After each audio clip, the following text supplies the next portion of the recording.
Bismillahirrahmanirrahim. Assalamualaikum warahmatullahi wabarakatuh. Innal hamdalillah nahmaduhu wa nasta'inu wa nastaghfir wa na'udzu billahi min shururi anfusina wa min sayyiati a'malina. May yahdihillahu fala mudilla lahu wa may yudlil fala hadiya lahu. Asyhadu an la ilaha illallah wahdahu la syarika lahu wa asyhadu anna Muhammadan 'abduhu wa rasuluhu la nabiyya ba'da. Allah ta'ala fil kitabil karim. A'udzu billahi minasyaitonir rajim. Bismillahirrahmanirrahim. Aqimus sholata wa atuz zakata warka'u ma'ar raki'in. Alhamdulillah, segala puji bagi Allah. Pada hari ini kita masih berjumpa dan berikan kesehatan jasmani dan rohani, dan juga yang paling harus kita wajib syukuri adalah nikmat iman dan Islam. Salam dan salam mari kita curahkan kepada Nabi besar Muhammad sallallahu alaihi wasallam, berikut para keluarga, sahabat, para pengikutnya yang setia hingga akhir zaman. Mudah-mudahan kita akan mendapat syafaat di yaumil qiyamah. Amin ya rabbal alamin. Kami semua yang dirahmati Allah Subhanahu wa taala, pada hari ini kita akan melanjutkan perkuliahan kita, mata kuliah hukum zakat, hukum dan manajemen zakat. Insya Allah hari ini kita akan membahas tentang kebijakan Kementerian Agama ataupun pemerintah Indonesia terhadap rules atau regulasi dari zakat ini. Yang pertama, kita langsung saja akan masuk kepada materi kita, yaitu tentang kebijakan Kementerian Agama. Yang mana Kementerian Agama lah yang memang secara tugas pokok dan fungsinya sangat erat kaitannya dengan zakat perzakatan di Indonesia. Kita lihat dengan kondisi pelaksanaan zakat selama ini perlu ada kebijakan dari negara agar pelaksanaan zakat menjadi lebih baik. Tentu ini menjadi acuan pemerintah untuk melahirkan yang pertama beberapa regulasi tentang zakat khususnya. Nanti ada wakaf dan lain-lain. Kemudian yang kedua, melakukan motivasi, menyediakan sejumlah fasilitas tentang perzakatan. Negara masih membatasi dirinya sebagai pelaksana pengelola zakat secara langsung, namun menyerahkannya kepada badan pelaksana seperti Basnas, Badan Amil Zakat Nasional, kemudian secara swasta atau masyarakat oleh Lembaga Amil Zakat Syariah, Lembaga Amil Zakat Nasional. Kita masuk kepada regulasi, di mana regulasi zakat ini tentu sudah sering kali kita bahas, tapi kita harus tahu dan paham sudah sejauh mana pemerintah fokus terhadap penghimpunan zakat di Indonesia ini. Yang pertama, Undang-Undang Zakat nomor 23 tahun 2011 tentang pengelolaan zakat. Yang kedua, Peraturan Pemerintah atau Permen nomor 60 tahun 2010 tentang zakat atau sumbangan keagamaan yang sifatnya wajib yang dapat dikurangkan dari penghasilan bruto. Kemudian Peraturan Pemerintah nomor 14 tahun 2014 tentang pelaksanaan Undang-Undang nomor 23 tahun 2011 tentang pengelolaan zakat. Kemudian Inpres, Instruksi Presiden RI nomor 3 tahun 2014 tentang optimalisasi pengumpulan zakat di kementerian, lembaga, sekretariat jenderal lembaga negara, sekretariat jenderal komisi negara, pemerintah daerah, badan usaha milik negara, badan usaha milik daerah, melalui Basnas, Badan Amil Zakat Nasional. Kemudian keputusan Menteri Agama nomor 118 tahun 2014 tentang pembentukan Badan Amil Zakat Nasional Provinsi. Kemudian selanjutnya, keputusan Direktur Jenderal Bimbingan Masyarakat Islam atau BIMAS dan Urusan Haji nomor D/291 tahun 2000 tentang pedoman teknis pengelolaan zakat. Keputusan Direktur Jenderal BIMAS DJ.12 Romawi /568 tahun 2014 tentang pembentukan Badan Amil Zakat Nasional Kabupaten dan Kota se-Indonesia. Peraturan selanjutnya, Peraturan Direktur Jenderal Pajak nomor 33 tahun 2011 tentang badan atau lembaga yang dibentuk atau disahkan oleh pemerintah yang ditetapkan sebagai penerima zakat atau sumbangan keagamaan yang sifatnya wajib dengan yang dapat dikurangkan dari penghasilan bruto atau penghasilan bersih. Mohon maaf, bruto ini penghasilan kotor ya. Kalau neto baru bersih. Peraturan daerah. Nah, ini saya mengadopsi dari Kabupaten Hulu Sungai Utara. Bisa juga diterapkan di kabupaten kota yang ada di seluruh Indonesia. Contohnya kita di Muara Enim. Jadi peraturan daerah atau Perbuk. Kalau peraturan daerah ini oleh DPR, Perbuk itu dari Bupati. Itu alhamdulillah kita sudah ada semua. Jadi sangat kuat sekali untuk proses pengelolaan zakat yang ada di Muara ini. Tinggal bagaimana caranya optimalisasi penghimpunan dan juga pendistribusian. Kita masuk lagi kepada peraturan Basnas. Basnas nomor 1 tahun 2014 tentang pedoman tata cara pengajuan pertimbangan pengangkatan, pemberhentian pimpinan Badan Amal Zakat Nasional Provinsi maupun Kabupaten Kota. Peraturan Basnas yang kedua, nomor 14 tahun 2014, nomor 2 tahun 2014 maksudnya, tentang pedoman tata cara pemberian rekomendasi izin pembentukan lembaga amil zakat. Yang selanjutnya, peraturan Basnas nomor 3 tahun 2014 tentang organisasi dan tata kerja Badan Amil Zakat Nasional Provinsi dan juga Kabupaten Kota. Dan terakhir, nomor 4 tahun 2014, pedoman penyusunan rencana kerja dan anggaran tahunan atau RKAT Badan Amil Zakat Nasional Provinsi maupun Kabupaten. Nah, ini gambaran umum tentang regulasi zakat bahwa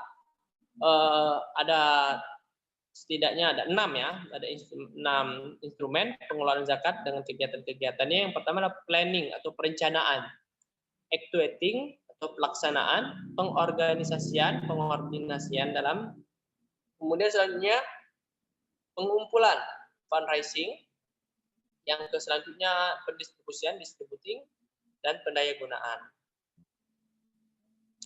Kalau kita lihat secara gambar umum juga dari regulasi zakat ini, bahwa pengelolaan zakat, khususnya pada organisasi pengelola zakat atau OPZ, yang pertama ada Basnas. Dia itu ada tataran pusat, kemudian ada provinsi, ada kabupaten kota. Yang diangkat oleh menteri, yang diangkat oleh gubernur, dan juga bupati atau wali kota. Sedangkan lembaga amil zakat atau LAZ, juga ada pusat, ada provinsi, ada kabupaten kota, mendapat persetujuan dari menteri, kantor wilayah, kemenang maupun kota maupun kabupaten. Dan yang terakhir, perkumpulan orang atau perseorangan, seseorang atau kelompok orang yang biasa menerima atau menyalurkan zakat agar memberitahu KUA, kantor urusan agama setempat, agar atas kegiatan-kegiatan tersebut.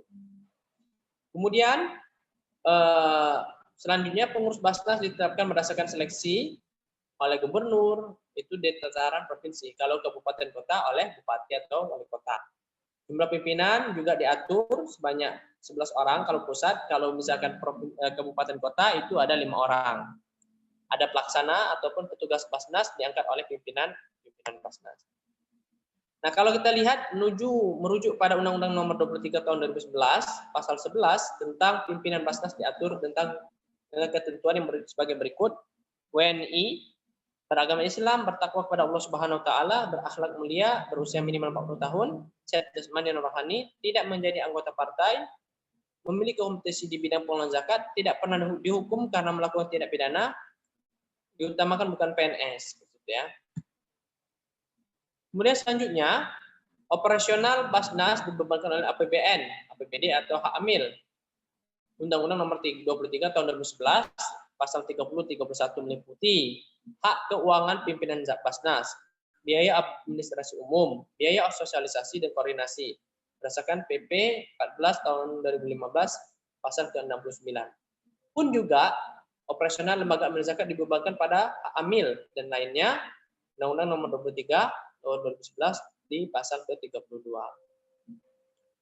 Ragam zakat mal. Nah, ini beberapa yang sudah saya sampaikan di awal pertama kuliah. Ada emas, ada perak, ada logam mulia, juga ada uang, ada surat berharga, ada perniagaan, ada pertanian, perkebunan, keturunan, peternakan, perikanan, pertambangan, perindustrian, pendapatan dan jasa, atau juga ringkas barang temuan.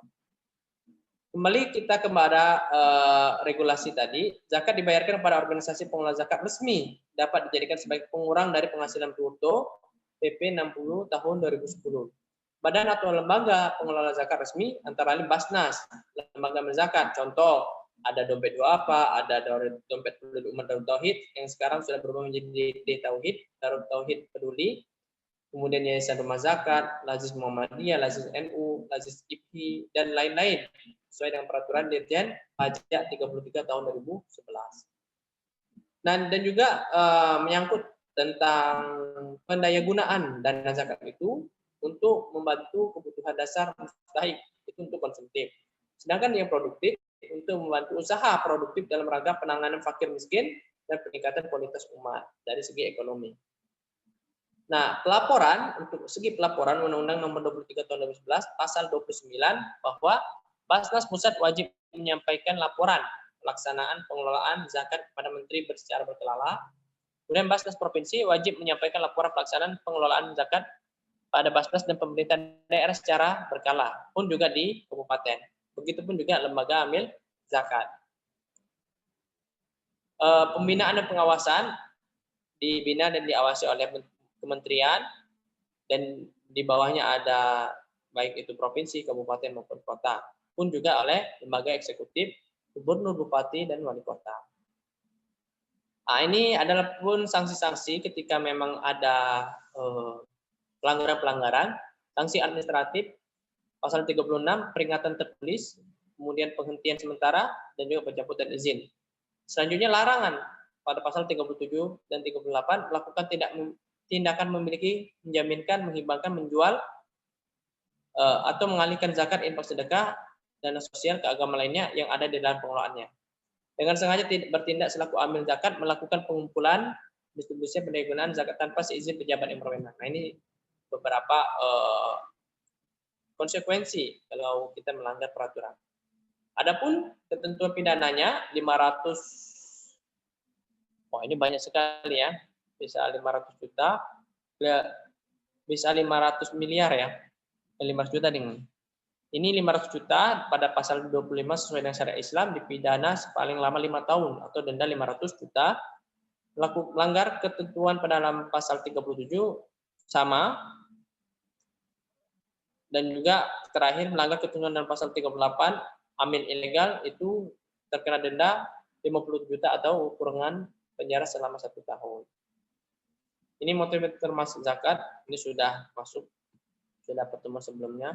Mungkin itu saja yang dapat saya sampaikan terkait dengan regulasi zakat, baik itu dari pemerintah daerah maupun pemerintah pusat, bahkan instruksi presiden dan bahkan juga dari KMA, keputusan Menteri Agama. Wallahu a'lam bishawab. Wassalamualaikum warahmatullahi taala wabarakatuh.